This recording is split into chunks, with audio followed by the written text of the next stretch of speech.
Hi, I'm Ross Benjamin reporting for the Offshore Gaming Association. That's OSGA.com, where you can get all your best and pertinent information as it applies to the sportsbook industry. Who the best sportsbooks are to deal with, who to steer clear of, who's giving out the best bonuses. In addition, you can get some great handicapping articles from featured writers, including myself, Ross Benjamin, as well as some top picks from well known handicappers across the country. That's OSGA.com.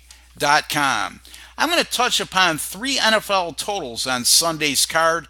Before I get to that, there's been 16 games played in the NFL thus far, 15 in week one and one on this past Thursday night between Houston and Cincinnati. 11 of those 16 games have gone under the total. My personal experience over the years is more times than not when we see that lopsided of a margin between overs and unders, usually there's going to be a flip side that occurs and it'll happen pretty quickly on most occasions. Now, it's not an exact science, it's just more times than not being the key phrase there. Let's start with the game between the Tennessee Titans and the Jacksonville Jaguars in Jacksonville, 1 p.m. Eastern Time, AFC South Divisional Battle. These teams have seen their last three meetings go over the total. Not only have it's gone over by a whopping margin. As a matter of fact, a combined 64.7 points per game were scored in those three matchups. Jacksonville has gone over the total in 8 of 9 home games since 2015, when the total is between 41.5 and 47.5. Currently, as we speak, the total is 41.5 to 42.5 in this particular game, depending on what sportsbook you're looking for. So it qualifies in that regard. Tennessee, on the other hand, has gone over the total in 6 of their last 7 away games when the total is 47.5 or less, and that certainly qualifies in that regard. If you go to OSGA.com, you'll see my article on this particular subject as it applies to Week 2 NFL totals. And under that heading of Tennessee at Jacksonville, you'll see a 16-0 perfect totals angle that dates back to 2007, favoring the over as it applies to these two teams and teams that have been in this specific and precise situation since 2007. That's OSGA.com, and you'll see the article under NFL Week Totals under my name, Ross Benjamin. Let's get to our next game. The New England Patriots at the New Orleans Saints. Both of these teams were absolutely abysmal defensively last week.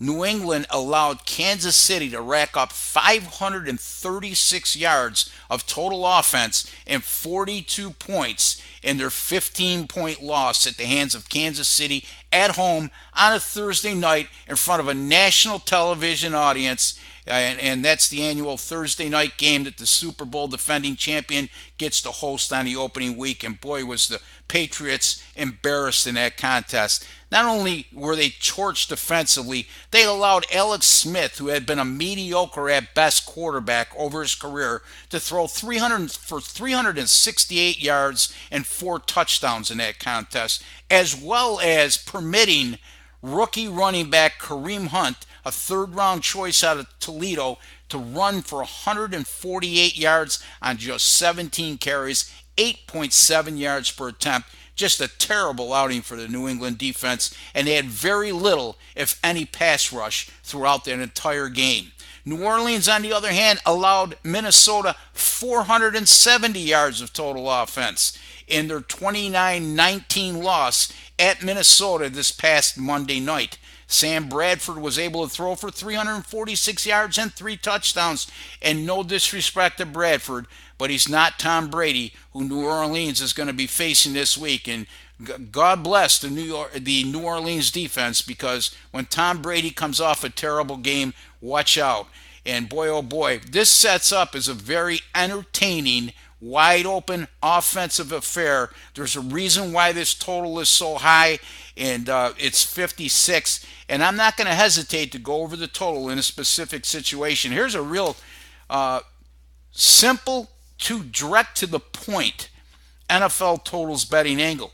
Any team coming off a Monday night game like New Orleans has, and they scored 37 points or less in that Monday night game, which New Orleans only scored 19, and they're facing a team coming off a Thursday game like New England has. How about this, folks? 25-1 over the total since 1992. That's 96.2% in its exact situation over the last 26 seasons. You can't ignore that by any stretch of the imagination. We're going over the total in the New England New Orleans game. That's over 56. The next game looks like another offensive juggernaut from both sides. Green Bay and Atlanta. I say that, well, if you look at last week, and again, this is the mistake a lot of people make. They have a short memory. They look at what happened last week and say, Russ, Green Bay and Atlanta looked subpar at best last week offensively. But however, let's take a look at something here. I mean, the Green Bay faced Seattle, Atlanta, the season opener on the road. They were a little flat. We both know what types of offenses these teams have. We both know Matt Ryan and Aaron Rodgers are amongst the top 5 quarterbacks in all of football, and we both know how explosive the skilled possession players are on each side of the ball. As a matter of fact, Atlanta last year, 10 home games, including the 2 playoff games, 10-0 over the total, average combined score 62.3 points. Green Bay, 8-2 over the total on the road last season, which includes their 2 playoff games, and the Packers went 6-0 over in those away games if the total was 48 or more, which this certainly is. The current total here, 55.5. I'm going over the total in Green Bay and Atlanta, over 55.5. Repeating again, Tennessee, Jacksonville, over 41.5.